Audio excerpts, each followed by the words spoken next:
Welcome back to my channel. This is Sharda of Shardenodyzoff. If this is your first time on my channel, welcome! Glad to have you. And to everybody, Happy New Year. We finally made it to 2017 and I am very excited about this year, mostly because there were a lot of good things that happened in 2016, but also I had a lot of challenges. So I'm looking forward to starting fresh with the new year.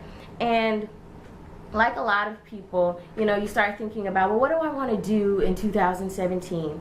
One of the things I do is I don't do New Year's resolutions per se, because I think that for the most part New Year's resolutions leave room for failure because they have such a bad rap for something you start, especially like fitness goals, really good in January and February. By March, you've fallen off of what you said you were going to do. So what I do is I make goals, and I make goals because these are things that lend to me doing things long term, and they're things that I feel like I can more easily track. So every year I do re-examine my goals and I look at what I've accomplished in the last year. So I wanted to come to you to talk to you about making goals, and more importantly, sustaining and achieving the goals that you set at the beginning of the year. One of the things that is really important to me is having a good planner. And I get a new planner. I started getting a new planner at the top of the year now because I'm at the point in my graduate program to where the semesters don't really matter. I don't go so much with the school calendar no more than just when school starts and ends. I work all year round. So I have transitioned into getting a yearly planner that starts in January rather than one that starts in August. And so I had been looking for a planner that also would allow me to mark a to-do list or goals for the week and things like that. I prefer monthly planners over weekly planners because I don't really have assignments that I write down. So I really need a monthly planner that helps me to keep track of dates and things of that sort. So to do that, I actually found a pretty cheap planner at Target, and it's this one.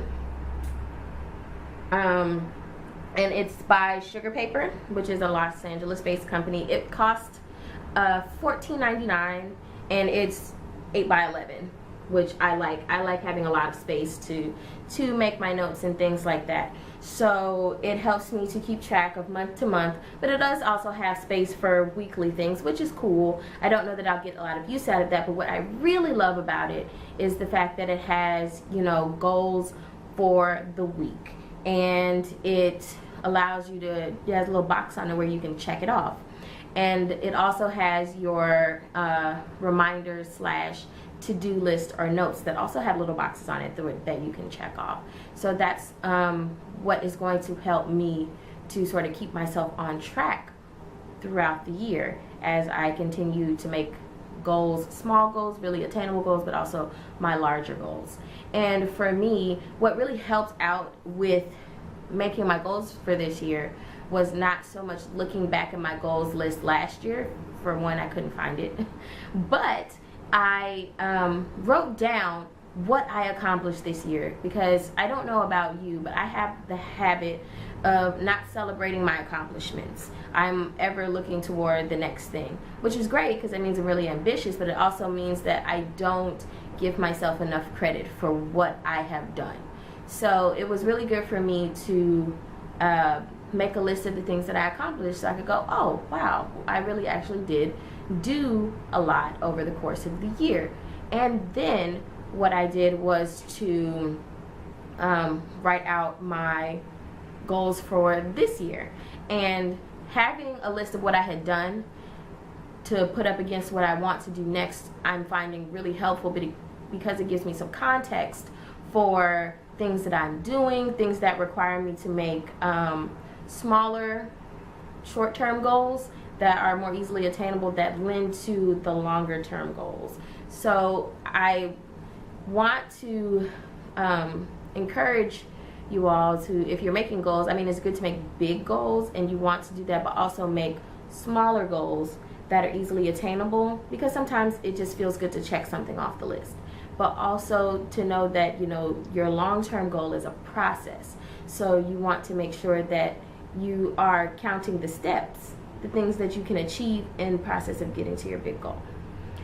With that being said, I made quite a long list of goals that I'm trying to attain over the course of the year, but I did want to share some of those with you guys so you can see what I plan to be doing, particularly with Sharda No Days Off, because this is like my baby. I am really starting to put the effort and the time into growing a community of travelers and travel aspirants. So that's what this is. So I'm going to give you 5 of my goals for the year with regard to travel and YouTube, etc. Number 1, and these are in no particular order, I want to get as close to being finished with my 30 and 30 as I can. As I shared with you in another video, 30 and 30 is my goal of reaching or traveling to 30 countries by the time I turn 30, which is in 2018. I just finished my 21st country, which was Costa Rica. So this year I decided to go for the gold and try to get as close to 30 as possible, so that by April of next year I only have maybe 1 or 2 countries that I have to hit before the end of the month of April. Number 4 is to do collaborations. This year I would love to do at least 3 collaborations with fellow YouTubers, or, you know, bring my friends on the channel or other, you know, travelers that I know, and share our experiences with you all, because, you know, it's great to sit here and talk to you all, but I do think you'll get even more out of the channel by, you know, me talking and conversing with other travelers. So you get a sort of varied perspective when it comes to traveling, especially traveling as a person of color. And number 5 is to just grow Sharda No Days Off, just overall. So my other 4 goals are lending to growing Sharda No Days Off as a channel, as a community, and to help others not be as anxious about traveling, whether that's domestic or internationally. So, you know, the other 4 of my goals help lend to my overarching goal, which is to grow the community in which I serve, which is y'all. And I wanted to say before I end the video, thank you to my subscribers. Thank you to those of you who view, who like, who comment, who are, you know, just being awesome. Those of you who are telling a friend about the channel.